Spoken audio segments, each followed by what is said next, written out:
नमस्कार सर्वांना. श्री स्वामी समर्थ. अवधूत चिंतन श्री गुरुदेव दत्त. सर्वांना श्री स्वामी समर्थ आणि माझ्या चॅनलमध्ये तुमचं मनापासून स्वागत करते. तर मंडळी, आजपासून श्रावण महिना सुरू झालेला आहे. गुरुवारी श्रावण महिना सुरुवात झालेली आहे. श्रावण महिन्यामध्ये आपल्याला अत्यंत महत्त्वाचा दिवस म्हणजे शुभ गुरुवार. दत्त भक्त आणि स्वामी भक्तांना गुरुवार हा खूप आवडतो, त्यामुळे सर्व स्वामी भक्तांना शुभ गुरुवार. अत्यंत महत्त्वाची माहिती मी तुम्हाला आजच्या व्हिडिओमध्ये देणार आहे.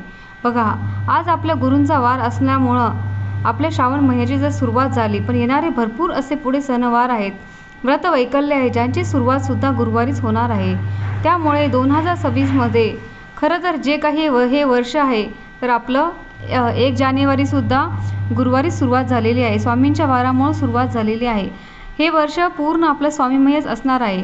आपल्याला एक आशीर्वाद स्वामींचा मिळालेला आहे, त्यामुळे आपल्याला तिथून दिसत पूर्ण स्वामीमय जीवन आपलं झालेलं आहे. तर अशा प्रकारे आजचा व्हिडिओ खूप सुंदर आणि महत्त्वाचा असणार आहे, कारण ही आजपासून आपल्या श्रावण महिन्याची सुरुवात झाली.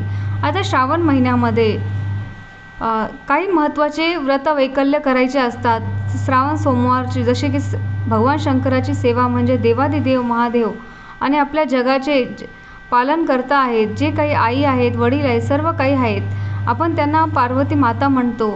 आपल्याला जितकं होईल जास्त सेवा करणं तितकं आपण करत असतो. पारायण, मंत्र, स्तोत्र, अभिषेक, नामस्मरण या श्रावण महिन्यामध्ये संपूर्ण महिना संपेपर्यंत आपण करत असतो.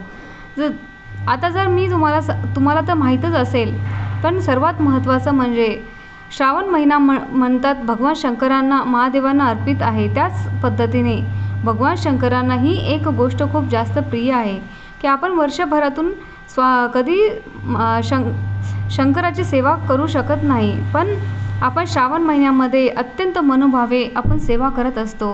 तर श्रावण महिन्यामध्ये कुठल्याही सोमवारी पण ही सेवा करू शकतो. आता श्रावण महिना म्हटलं तर भरपूर साऱ्या सेवा आल्या. शंकराच्या या महिन्यामध्ये रोज सेवा होत असतात. त्यातल्या त्यात जर तुम्हाला घरच्या घरी सगळ्यात महत्त्वाची, उच्च कोटीची, सगळ्यात प्रभावी आणि भगवान शंकराची आवडती सेवा म्हणायला हरकत नाही, ती म्हणजेच रुद्र अभिषेक. जर तुम्हाला या श्रावण महिन्यामध्ये संपूर्ण महिनाभर रोज किंवा प्रत्येक श्रावण सोमवारी शुभतिथीच्या दिवशी श्रावण महिन्यामध्ये जर तुम्हाला घरच्या घरी रुद्र अभिषेक करायची इच्छा असेल किंवा तर तुम्हाला मंदिरामध्ये करायचे असेल तर तुम्ही नक्की करू शकता. पण तुम्ही घरी करायचं असेल तर कशा पद्धतीने करायचं आहे, योग्य मांडणी काय आहे अभिषेकाची, मी तुम्हाला सांगणार आहे. त्यामुळे आजच्या व्हिडिओमध्ये अगदी शेवटपर्यंत नक्की बघा. आपल्याला आपल्या घरच्या घरी रुद्र अभिषेक करायला पाहिजे. रुद्र अभिषेक केलं की काही तीर्थ आहे, ते काय करायचं आणि आपल्यासाठी याबद्दल संपूर्ण माहिती मी तुम्हाला आजच्या व्हिडिओमध्ये सांगणार आहे. तर आजच्या व्हिडिओमध्ये नक्कीच हा व्हिडिओ स्किप न करता नक्की बघा, जेणेकरून तुम्हाला मी सर्व व्यवस्थित सांगेल. आता बघा, जास्त वेळ न घेता व्हिडिओला सुरुवात करूया. काय करायचं, सर्वप्रथम तुमच्या देवघरामध्ये देवपूजा झाल्यानंतर एक मांडणी करायची, एक छोटीशी पूजेची मांडणी. देवघरामध्ये तुम्ही देवघरामध्ये केलं तरी पण चालेल, काही हरकत नाही. तुमच्या हॉलमध्ये किंवा मोकळी जागा असेल तर तिथं तुम्ही केलं तरी सुद्धा चालेल.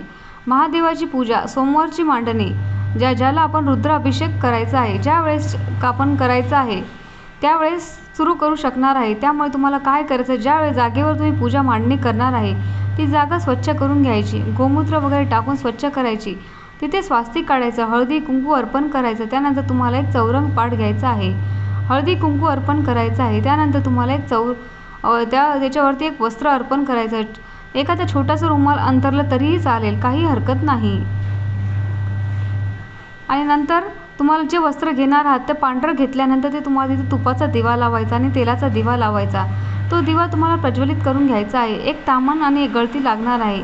महादेवाची तुम्हाला पिंड इथे लागणार आहे.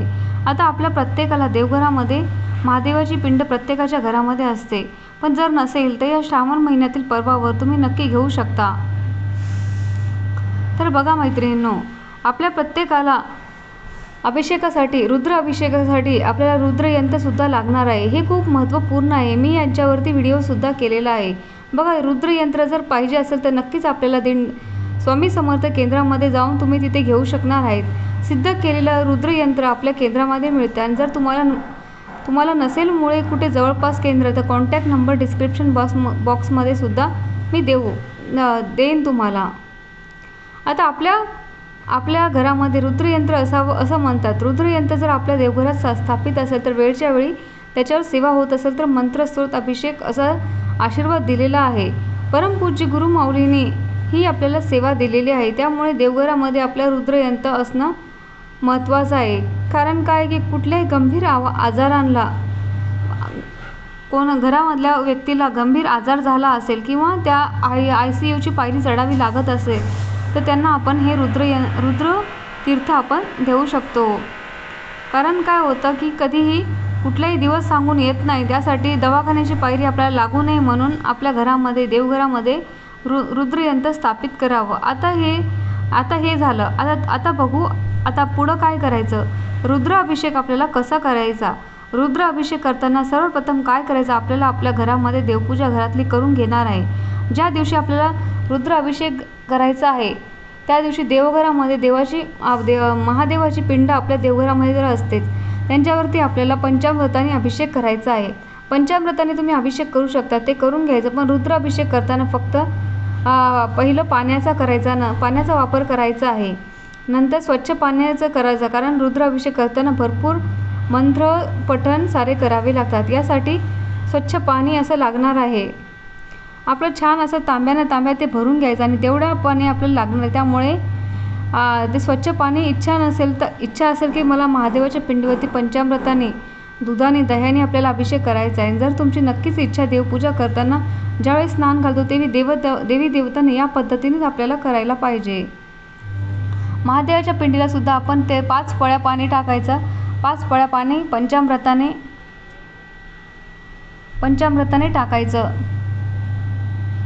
ओम नमः शिवाय, ओम नमः शिवाय, ओम नमः शिवाय म्हणून हे. त्यानंतर रुद्रयंत्रावरती पण तसंच करायचं. त्यानंतर आपल्याला रुद्र अभिषेक करायचा आहे. रुद्र अभिषेक करताना काय करायचं, महादेवाची पिंड इथे ठेवायची आणि याच्यावरच ठेवून रुद्र अभिषेक आपल्याला करायचा आहे. महादेवाची जी पिंड आहे ती देवघरामध्ये स्थापित करतो किंवा आपण समजा आता वेगळ्या ठिकाणी पूजा मांडणी करणार आहोत तर तिथे आपण ते करायचे आहे. ही जी गळती असेल ना, ते महादेवाच्या पिंडीची गळती ती उत्तर दिशेला येईल. याच पद्धतीने आपल्याला ही गळती ठेवायची आहे. याच पद्धतीने काळजी घ्यावी. याच्यानंतर आपल्याला कधी अशी गळती ठेवता येते जे थेंब थेंब पाणी गळत राहणार. आपण ज्यावेळेस मंत्र, स्तोत्र पठण करणार आहे तेव्हा तुमच्याकडे 2 गळती असेल तर 2 गळती घ्या. एक दुसरं तामणामध्ये एक छोटंसं तामण घ्या. इकडे तामणमध्ये गळती ठेवा आणि वेगवेगळ्या याच्याखाली महादेवाची पिंड, एकाखाली रुद्रयंत्र ठेवलं तरी पण चालेल. फक्त तामण घेऊन त्याच्यामध्ये जर 2 गळती ठेवून तुम्ही दोन्हीवर अभिषेक चालू असेल तर चालणार आहे. उत्तम असेल. जर तुमच्याकडे काहीच नसेल, एकच जर असेल तर तुम्ही एकाखाली महादेवाची पिंड गळती ठेवावी आणि समोर रुद्रयंत्र ठेवावं आणि त्याच्यावरती रुद्रयंत्रावरती तुम्ही पळी पाणी अर्पण करायचं आहे. आता तुम्हाला एक मिनिट दाखवते. आता सर्वप्रथम इथे महादेवाच्या पिंडीवरती आपल्याला अभिषेक चालू ठेवायचं. तर काय करायचं, आपल्याला इथे सर्व असं पाणी भरून घ्यायचं. तर ते थेंब थेंब पाणी गळतच असतं, म्हणून हे सुद्धा आपल्याला चालू ठेवायचं आहे.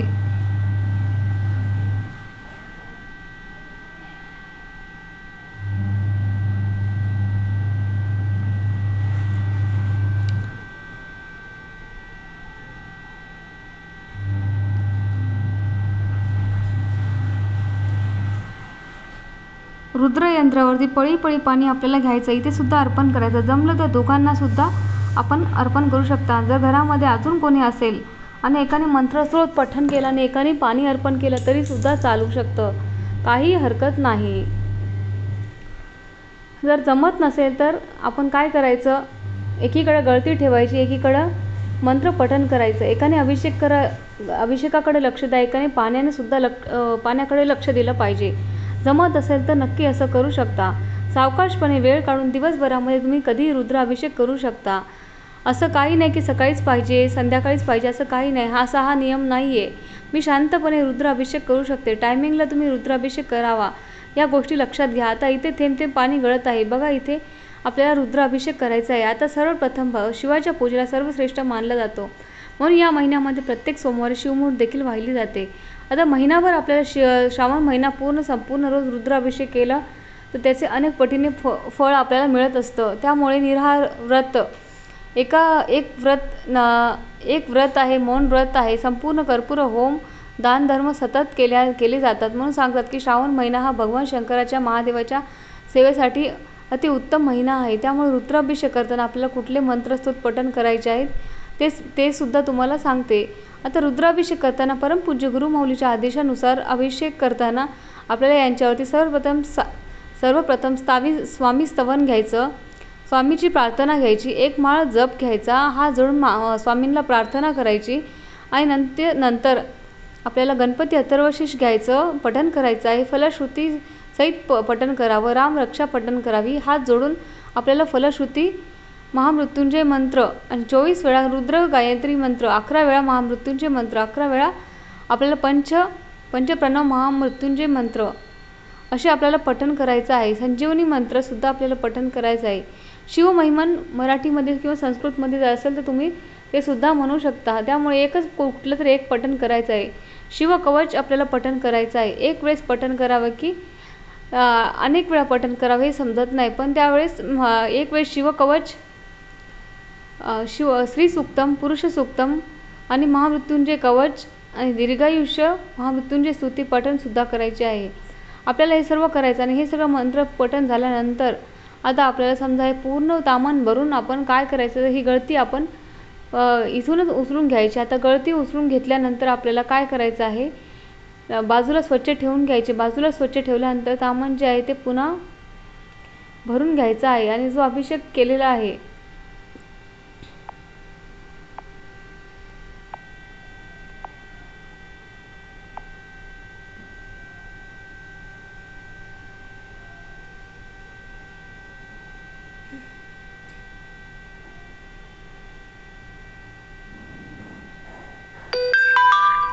शिवमहिमा स्त्रोत बोलायचं, संस्कृतमध्ये एकदा आपण पठण करायचं आहे. नंतर जे आहे ते नित्यसेवेच्या पोथीमध्ये जे तुम्हाला एक वेळेस स्त्री सूक्त, पुरुष सूक्त पठण करायचं आहे ते आपल्याला महामृत्युंजय मंत्र कवच पठण करायचं आहे. दीर्घदायी महामृत्युंजय मंत्रस्तुती आपल्याला पठण करायची आहे. कालभैरवाष्टक स्तोत्र एकदा पठण करायचं आहे. त्यानंतर आपल्याला काय करायचं आहे, हे सगळे मंत्र पठण केल्यानंतर आपल्याला समजा हे पूर्ण तामन भरून जाणार आहे. त्यामुळे अभिषेक पूर्ण तामन भरल्यानंतर आपण काय करायचं, ही गळती हळूच उचलून घ्यायची आणि गळती उचलून घेतल्यानंतर आपण हे काय करायचं, हे सर्व महादेवाची पिंडसुद्धा आपल्याला उचलून घ्यायची आहे आणि उचलून घेतल्यानंतर आपण स्वच्छ पुसून बाजूलाच उचलून घ्यायचे आहे, बाजूलाच ठेवायचे आहे. रुद्रसुद्धा पुसून स्वच्छ करून घ्यायचं आहे आणि आता हे तामन जे आहे ते पूर्ण पाण्याने भरलेला बाजूला ठेवून अभिषेक मंत्रस्तोत पठण करत असताना त्यातले जे काही तीर्थ आहे ते आपण वेगळ्या तांब्यामध्ये कुठल्या तरी एका भांड्यामध्ये पूर्णपणे काढून घ्यायचं आहे, जे महत्त्वपूर्ण आहे.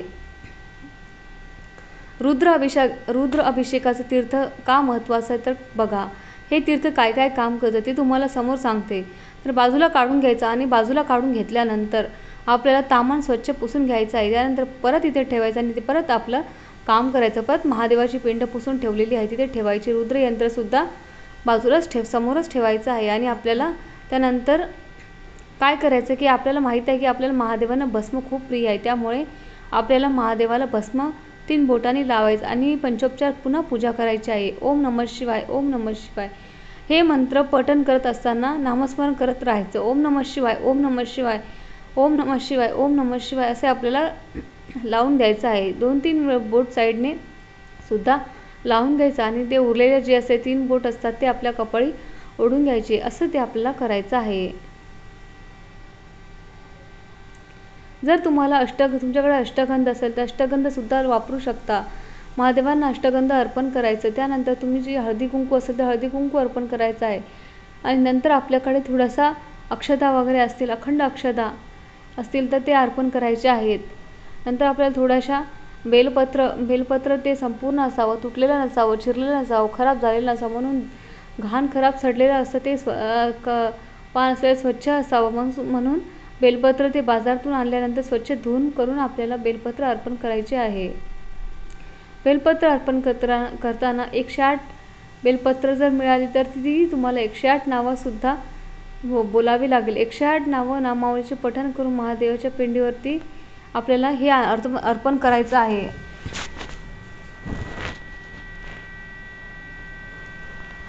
तुमच्याकडे जर शिवनामावली असेल किंवा एक बेलपत्र तुमच्याकडे आहे तर काय करायचं, प्रत्येक आपल्याकडे जी शिवनामावली आहे ती शिवनामावली प्रत्येक वेळेस पठण करताना आपल्याला एकच बेलपत्र म्हणायचं, उचलून घ्यायचं आहे, पुन्हा तो ठेवायचा आहे, दुसरा उचलून घ्यायचं. तुम्हाला बोलून दाखवते. 1 मिनिट शिवनामावली काढते. आणि आता इथे बघा शिवनामावली, शिव अष्टोत्तर नामावली. आता काय करायचं, ओम नमः शिवाय इथे लावायचं, पिंडीवरती परत काढायचं. ओम शक्केश्वराय नमः, ओम वामदेवाय नमः, ओम विरूपाक्षाय नमः, ओम नमः अष्टपाक्षाय नमः असं म्हणत 108 नावं घेत तुम्हाला 108 बेलपत्र अर्पण करायची आहे. प्रत्येकाला एक बेलपत्र अर्पण करावं, नंतर पांढरं वस्त्र अर्पण करावं, नंतर धोत्र्याचं फूल अर्पण करायचं आहे. धोत्र्याचं फूल जे आहे ते आता तुम्हाला बाजारामध्ये मिळतं, तर ते तुम्ही आणू शकता.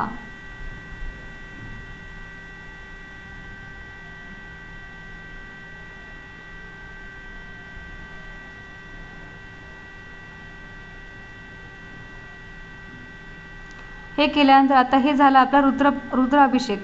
आता रुद्राभिषेक आपल्यासाठी काय काय काम करतं ते सुद्धा आता मी सांगते. रुद्राभिषेकाचं जे काही तीर्थ आहे ते आपल्याला घेतल्यानंतर आपल्या पृथ्वी तलावरील अमृता समान आहे. आजार आधी व्याधी बाधा सर्व काही आहे तर ते निघून जाईल. रामबाण इलाज म्हणजे रुद्राभिषेक करताना तीर्थ या वास्तूतील आपल्या सर्व प्रकारचे दोष नाहीसे होतात, पितृदोष नाहीसे होतात आणि रुद्राभिषेक तीर्थ घेतल्याने सर्व प्रकारच्या व्यसनापासून आपल्याला सुटका होते. तर श्री स्वामी कुबेराचे स्वामी भगवान शंकराचे रुद्राभिषेकामुळे आपल्या घरातील कर्ज नाहीसे होते, लक्ष्मी प्राप्त होते, भौतिक सुख समृद्धी आपल्या घरामध्ये होते. जे तीर्थ आहे ते काय काम करते, ते मनापासून कधी ऐकलं नसेल तर जो व्यक्ती आपलं कधी ऐकत नसेल तर तो व्यक्ती ऐकायला शक्य होतं. सगळ्यांना घरामध्ये थोडं तीर्थ नक्की प्यायला दिलं पाहिजे, थोडं दिवसभरामध्ये दिलं पाहिजे. त्यामुळे सगळ्यांनी पिऊन टाकायचं आणि जास्तीत जास्त करायचं. ज्यावेळेस आपल्याला रुद्राभिषेक करायला वेळ नसेल त्यांनी सोमवारी ज्यांना जास्तीत जास्त प्यायचं. जर जमलं तर रुद्राभिषेक करा. ज्यांना वेळ नसेल त्यांनी सोमवारी नक्कीच रुद्राभिषेक आवर्जून करावा, धूप दीप दाखवावा आणि त्यानंतर महादेवाची आरती वगैरे करावी आणि आपण नैवेद्य दाखवायचा आहे. तर अशा प्रकारे तुम्हाला रुद्राभिषेक कसा करावा या सगळ्या सेवा मी तुम्हाला सांगितलेल्या आहे. आता ज्या काही सेवा तुम्ही करणार आहात तुम्हाला कसं वाटेल कसं नाही तर बघा, मंत्रस्तोत्र सांगितलेलं आहे. रुद्राभिषेक करताना मंत्रस्तोत्र कुठले बोलले पाहिजे. आपल्याला तर तुम्हाला तर फक्त एकच पोथी कामी येणार आहे, रुद्रसेवेची पोथी. यांच्यामुळे संपूर्ण सेवा मंत्रस्तोत्र महादेवाची संपूर्ण सेवा दिलेल्या आहेत. म्हणून मी सांगते की आरतीसुद्धा महादेवाचीच संपूर्ण याच्यामध्ये आहे. जर नसेल तर नक्कीच दिंडोरी स्वामी समर्थ या पुस्तकामध्ये, नित्यसेवेच्या पुस्तकामध्ये बघा. दिंडोरी स्वामी समर्थ केंद्रामध्ये ही पोथी तुम्हाला मिळून जाईल. आणि नंतर तुमच्या घरामध्ये सुख समृद्धी ऐश्वर्य कायम राहो ही स्वामींचरणी प्रार्थना करते आणि आजच्या व्हिडिओला इथेच थांबवते. जर व्हिडिओ आवडला असेल, काही प्रश्न असतील तर कमेंट नक्की करा. श्री स्वामी समर्थ. जय जय स्वामी समर्थ. अवधूत चिंतन श्री गुरुदेव दत्त. सद्गुरू श्री स्वामी समर्थ महाराज की जय.